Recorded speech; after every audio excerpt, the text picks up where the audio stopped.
There's something fundamentally human about laughter. It's one of the most ancient and universal languages we possess. Across every culture, in every time period, people have laughed. Not because life has always been easy, but precisely because it hasn't. Laughter is a release valve for the tension of existence.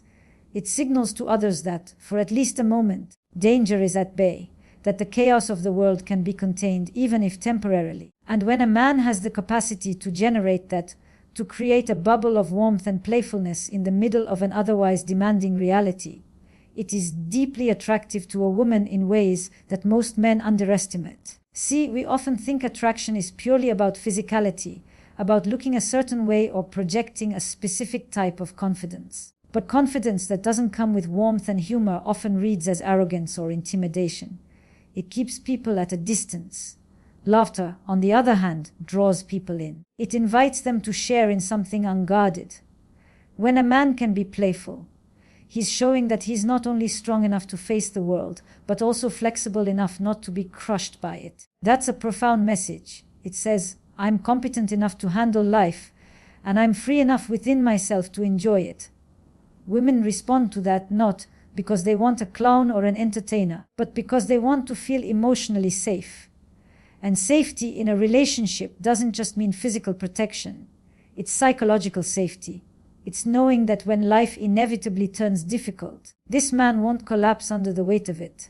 He'll still find a reason to smile, to create moments of joy, to keep the spirit of connection alive. That's not shallow. That's resilience in its purest form. Think about it. When children play, they're rehearsing for the real world.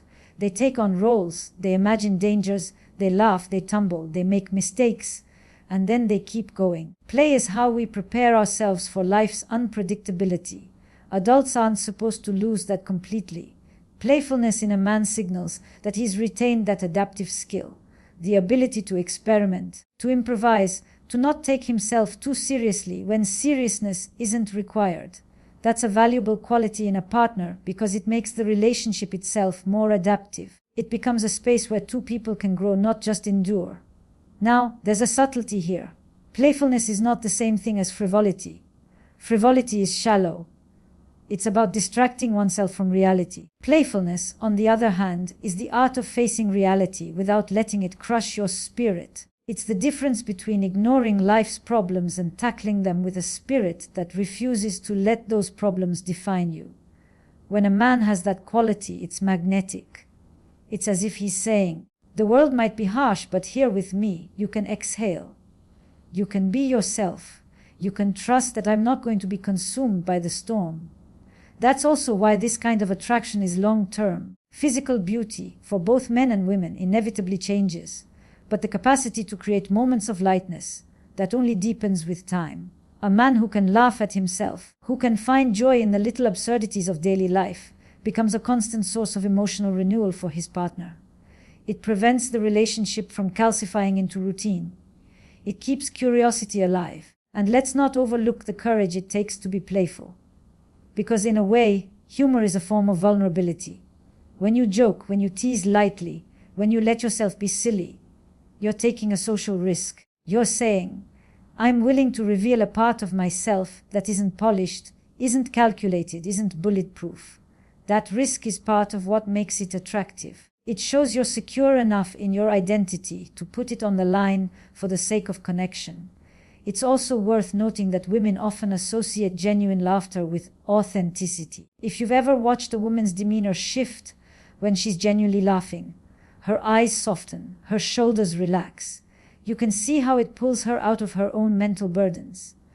That's not manipulation. That's leadership in the realm of intimacy.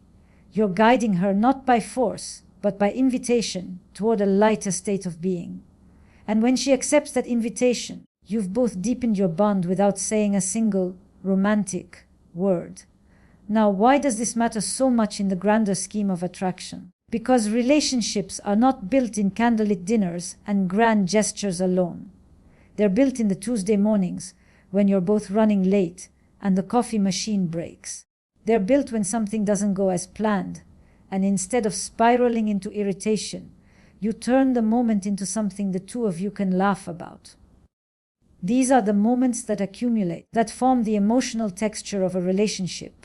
The truth is, life is never going to stop being unpredictable. There will be setbacks, disappointments, and days where the weight feels too heavy. But if a man can be the one who lifts that weight for just a moment with a shared laugh, he's giving her something priceless, the ability to endure together.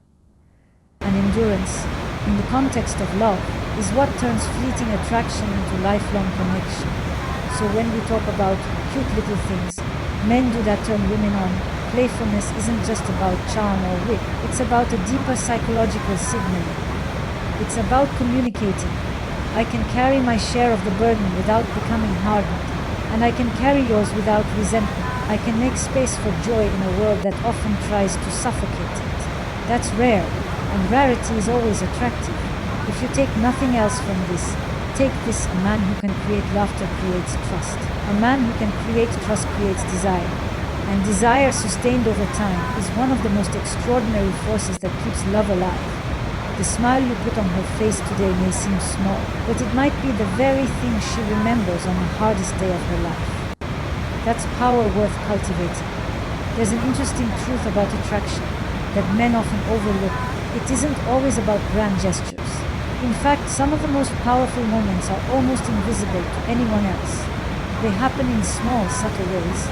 A hand gently guiding her across the street, the quiet instinct to place yourself between her and potential danger, the decision to walk her home instead of letting her go alone. These are not things you announce or make a show of. They are done naturally, instinctively, almost as if they're built into the fabric of who you are. And women notice them deeply. This is because subtle protective gestures are not just about the act itself. They are about what those acts represent. They are signals. Signals that you are aware, that you're paying attention, that you're engaged with the moment you're in. In a chaotic, unpredictable world, a man who is aware of his surroundings and of the person he's with communicates a rare kind of security. And security, at its core, is a fundamental driver of attraction. Not because women are incapable of protecting themselves, but because in any intimate relationship, both partners long to feel that they matter enough for the other to be watchful over their well-being. From an evolutionary perspective, this makes perfect sense. For millennia, survival often depended on the ability of men to anticipate threats and act decisively to counter them. That instinct, when expressed in a modern, non-patronizing way, still resonates. Today, protection doesn't necessarily mean fending off wild animals or defending against invading tribes, but it does mean creating a buffer between her and the abrasions of daily life. It means noticing the car that didn't slow down at the crosswalk and subtly guiding her arm. It means being alert when walking together at night. It means listening for the subtext when she says she's fine, and you know she's not. What makes these gestures so powerful is that they require presence. You cannot offer genuine protection if you're distracted, if you're lost in your own world, if you're too absorbed in your phone to notice what's happening around you. Protection demands awareness, and awareness is one of the purest forms of respect. It says, "You are important enough to me that I am investing my attention in you right now." That message doesn't need words, it's felt. Now, here's where the philosophical depth comes in. These protective acts are not about dominance, they're about responsibility. There's a big difference. Dominance says, "I control you." Responsibility says, "I'm accountable for my role in your life." A healthy relationship thrives when both partners feel responsible for each other's emotional and physical safety. And when a man embraces that responsibility without making it into a performance, it becomes an unshakable foundation for trust. There's also an aesthetic to subtlety here. The most attractive protective gestures are those that are almost unnoticeable in the moment, but profoundly meaningful in hindsight. When a woman recalls the night you stepped slightly to her side so the rushing crowd wouldn't bump into her, she realizes, perhaps unconsciously, that you were thinking about her before you were thinking about yourself. That small prioritization builds layers of loyalty and appreciation over time. It's worth noting that some men struggle with this because they've absorbed the modern fear of being seen as overbearing or possessive. But subtle protection, when done respectfully, is the opposite of control. It's not about restricting her movements. It's about enhancing her comfort in them. You're not taking away her autonomy. You're supporting her freedom by minimizing unnecessary risk or discomfort. And that kind of care is universally appealing. Another key element here is consistency. A single protective gesture might be appreciated, but when these small acts happen consistently, not as a calculated tactic, but as a natural extension of your character, they form a pattern. And patterns are powerful. They allow someone to predict how you will behave in the future, which builds a sense of safety and stability. A woman who can predict that you will be attentive in a crowd, that you will notice when she's uneasy, that you will step in without hesitation when needed, is a woman who will trust you more deeply. And trust is a gateway to attraction. Interestingly, these gestures also reveal something about your relationship to strength. Strength, in this context, isn't about the ability to overpower. It's about the willingness to use your capacities, mental, emotional, or physical, in service of someone else's well-being.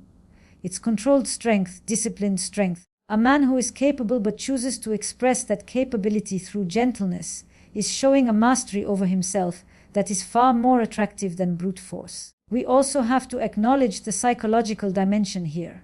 When you act protectively in a subtle, non-dramatic way, you're speaking directly to the human need for belonging.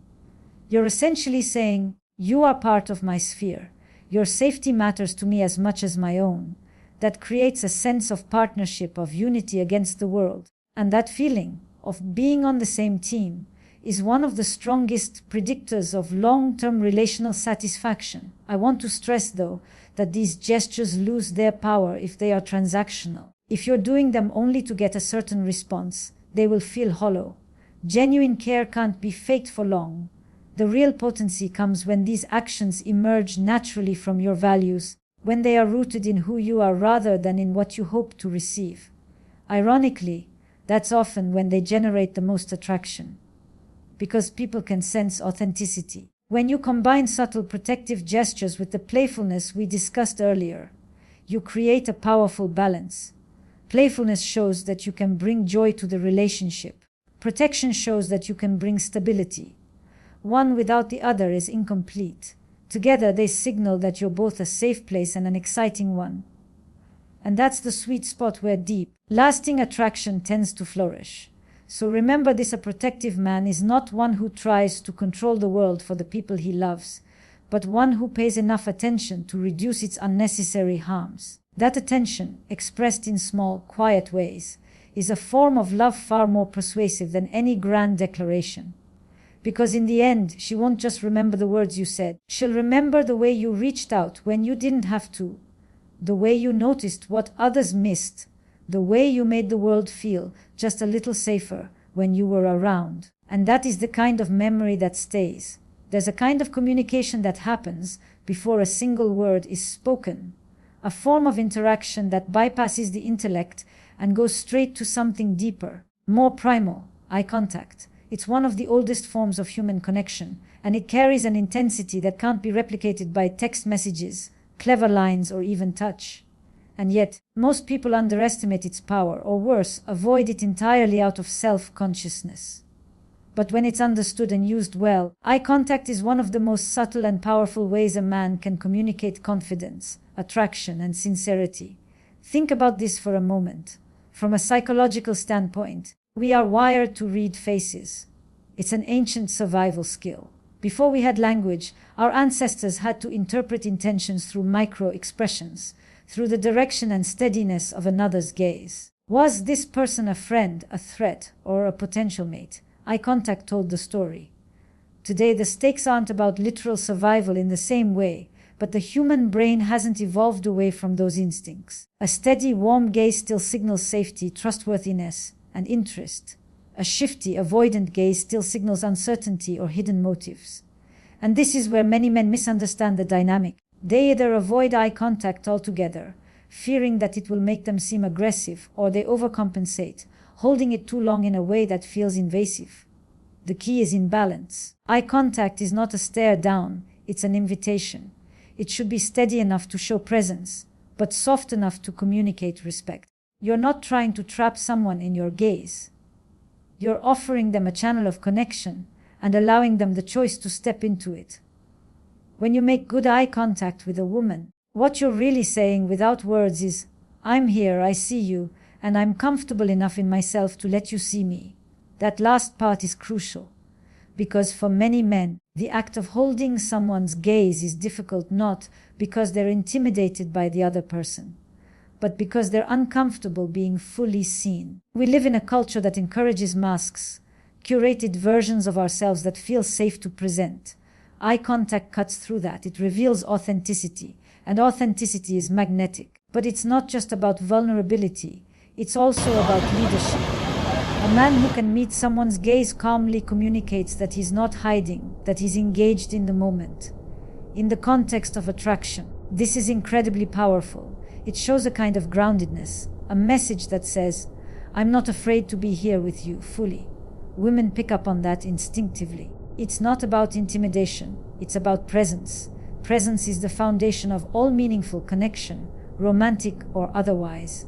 There's a neurological aspect to this too. Studies have shown that prolonged mutual gaze can actually synchronize brain activity between two people, leading to a stronger sense of emotional connection. This means that when you hold someone's gaze, you're not just signaling interest, you're quite literally helping to create the physiological conditions for deeper intimacy.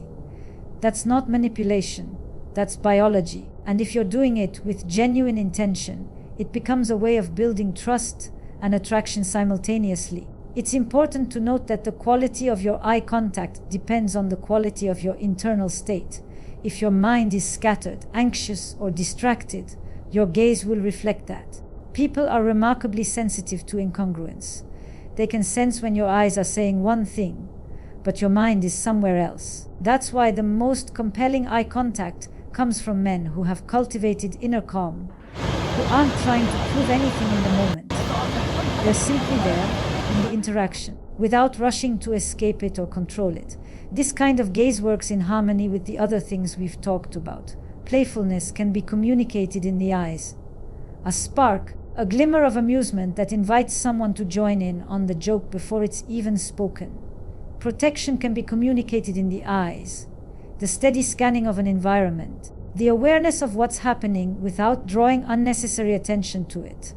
The eyes are like a mirror of your presence, reflecting both your intentions and your character. And this is where a lot of men fall short. They compartmentalize attraction into either purely verbal or purely physical categories, forgetting that eye contact is both. It's physical in that it engages the senses directly, but it's also deeply emotional in the way it conveys meaning.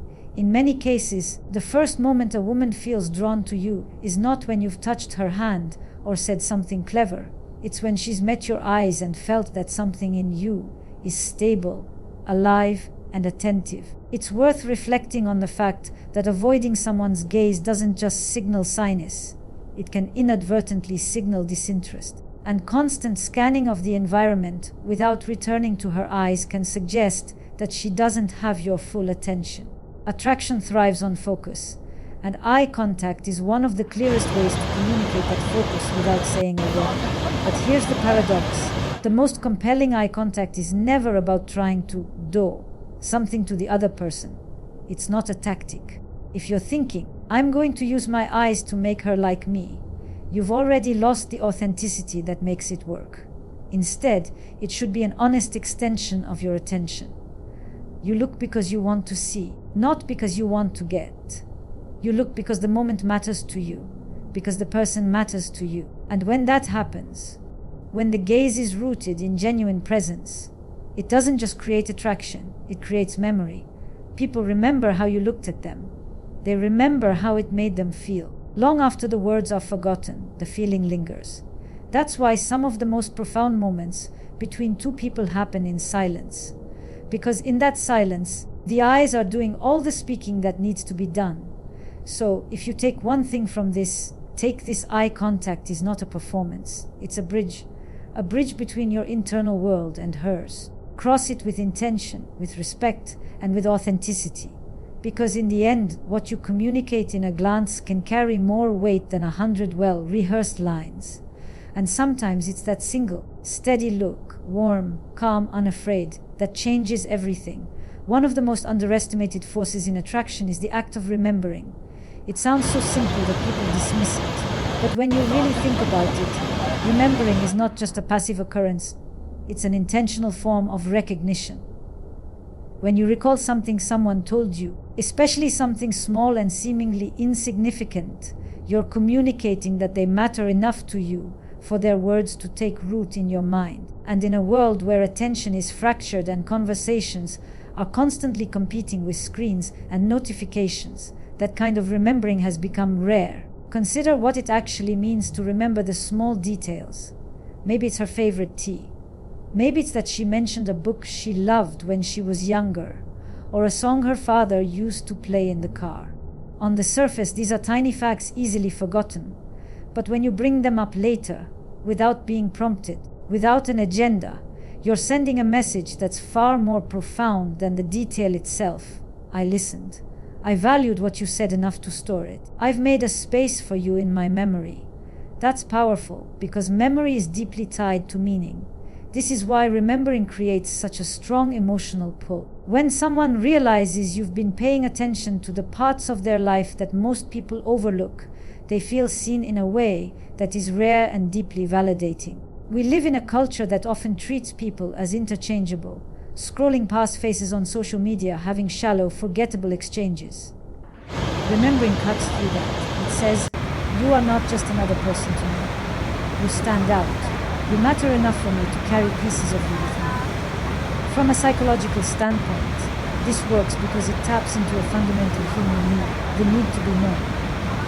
Not just generally known, but specifically known for your quirks, your preferences, the little fragments of your history. When you remember those things about someone, you're essentially affirming their individuality. You're saying, I've noticed the details that make you different from everyone else.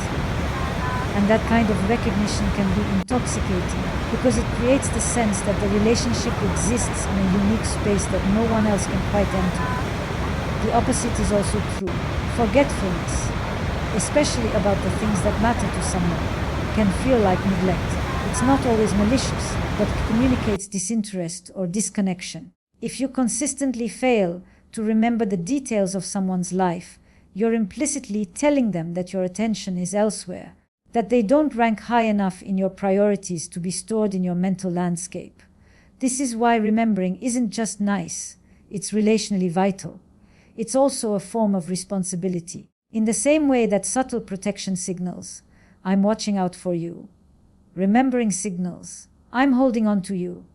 It's an emotional investment. It requires you to engage actively in your interactions, rather than drifting through them passively. It demands presence, because you can't remember what you didn't fully absorb in the first place. And presence, as we've already discussed in the context of eye contact, is one of the most attractive traits you can possess. Now, some men make the mistake of treating this as a technique, jotting down facts about a woman, so they can bring them up later, like some kind of romantic checklist. But that strips the act of its authenticity. This isn't about data collection, it's about care. You remember because you actually care about the person, not because you're trying to score points. And ironically, the more you care, the easier it becomes to remember, because your brain naturally prioritizes information tied to emotional significance. Another layer to this is timing. The power of recalling a detail is magnified when you bring it up at an unexpected moment. Maybe she mentioned months ago that she loves a certain dessert, and one day you surprise her with it for no particular reason. Or she told you once about a song that moves her, and weeks later, you send it to her when you hear it again. These moments feel almost magical because they show that your attention isn't confined to the moment you're physically together. It extends beyond it. From a philosophical perspective, remembering is a form of honoring. You're taking what someone has entrusted to you, their stories, their preferences, their small revelations, and treating it as worthy of preservation. That's no small thing. In a way, you're saying, your life has intersected with mine, and I'm choosing to carry part of it forward. And when that choice is made sincerely, it deepens connection faster than any flashy display could. This act of remembering also works in harmony with everything we've discussed so far. Playfulness makes the relationship light and joyful. Protection makes it safe. Eye contact makes it intimate. Remembering makes it personal. It binds the other qualities together because it adds depth. You're not just a man who can make her laugh or shield her from harm. You're a man who has taken the time to understand her in a way that few people do. That combination is rare, and rarity is attractive. It's worth noting that remembering the small details also has a cumulative effect. Each remembered fact builds on the last, creating a tapestry of shared history. Over time, this shared history becomes one of the most potent sources of intimacy in a relationship. It's the foundation for inside jokes, for little traditions, for moments that only the two of you fully understand. And those are the things that keep attraction alive long after the initial spark. So don't underestimate the power of memory. It might seem like a passive thing, something your brain does automatically. But in reality, it's an act of will, of choosing what matters enough to hold on to. And when you choose to hold on to the details of someone's life, you're showing them something profound, that their existence has left a mark on yours. Because in the end, people don't just want to be noticed in the moment. They want to be remembered after it. They want to know that when they're not in the room, something about them still lives in your mind. And when you can offer that, genuinely, consistently, without expectation, you give them a gift that's far more valuable than words, the assurance that they are, in some way, unforgettable. Compliments are strange things. On the surface, they seem simple. You say something nice about someone, they feel good, and the interaction moves on. But in reality, compliments are layered. They carry meaning far beyond the words themselves, and depending on how they're given, they can either deepen a connection or make it feel hollow. And the difference often comes down to whether they go beyond the surface. Most men default to complimenting a woman's looks. There's nothing inherently wrong with that. Physical attraction is real, and expressing it is part of honesty. But the problem is, she's heard it before, many times. It's familiar to the point of becoming background noise. Complimenting only the physical can even backfire over time, because it risks sending the message that your interest exists only in the realm of appearance, which fades with time. If you want your words to stand out, they have to reach deeper than that. A compliment that truly resonates is one that acknowledges something intrinsic: her personality, her intelligence, her creativity, her humor, her determination, her way of seeing the world. These are the things that make her uniquely her. And when you notice and name them, you're doing more than expressing attraction. You're reflecting her identity back to her in a way that feels rare and validating. From a psychological perspective, this works because identity is deeply personal and often fragile. Most people move through life without feeling fully seen for who they are. They might receive recognition for their looks, their job, or their performance in a role, but those are external measures. When someone points out an internal quality, the way she remembers the names of everyone at work, or the way she lights up when she talks about something she loves, it hits differently. It says, "I see you, not just the version of you the world gets to see." That kind of recognition builds trust, and trust builds attraction. When a woman feels that you value the parts of her that are not up for public display, she begins to associate you with a deeper sense of self-worth. She realizes you're not just here for what's visible. You're here for what's vital. It's worth noting that genuine compliments require genuine observation. You can't fake this effectively. If you try to force a personality-based compliment without having truly noticed the thing you're praising, it will ring hollow. Authenticity, as in all areas of attraction, is the cornerstone here. The moment a compliment feels calculated or insincere, it loses its power. What makes these deeper compliments so impactful is that they often catch people off guard. If she's used to being told she's beautiful, telling her instead that you admire the way she refuses to give up on something she believes in will stand out. It shifts the dynamic from superficial attraction to a recognition of character. And character is what sustains attraction over time. This doesn't mean you should stop complimenting her looks. Physical attraction is important, and verbalizing it matters. But when you combine that with acknowledgments of her mind, her spirit, and her way of being, you create a more complete form of desire. You're telling her, in essence, I'm attracted to all of you, not just the parts the rest of the world notices. From a philosophical angle, this kind of complimenting is about valuing essence over form. Form changes, essence endures. A woman's physical appearance will inevitably shift as the years pass, but the core of who she is, her humor, her kindness, her stubborn streak, her imagination, those things form the bedrock of her being. If your attraction is rooted there, it becomes far more resilient. It also creates a feedback loop. When someone is recognized for qualities that matter, they tend to live into them more fully. Complimenting a woman's kindness may inspire her to express it more. Praising her courage may embolden her to take more risks. In this way, your words don't just describe her. They help shape the relationship by encouraging her best self to emerge. There's also a humility required in giving this kind of compliment. You have to be willing to step back from your own agenda and really study her, not in a critical sense, but with genuine curiosity. What moves her? What patterns define her actions? Where does her mind wander when she's lost in thought? This curiosity is attractive in itself, because it shows that you're not trying to mold her into your vision of who she should be. You're trying to understand who she already is. When you put all of this together with the other elements we've discussed, playfulness, protection, eye contact, and remembering, it becomes even more potent. Playfulness makes her laugh, protection makes her feel safe, eye contact makes her feel connected, remembering makes her feel valued, and deep compliments make her feel known. It's a complete picture, and that completeness is what creates lasting attraction. But here's the truth, none of this works if the compliments are given with the sole intent of getting something in return. The most powerful compliments are given freely, without a hook. They are acts of generosity. You offer them because you believe they are true, and because you want the other person to know it.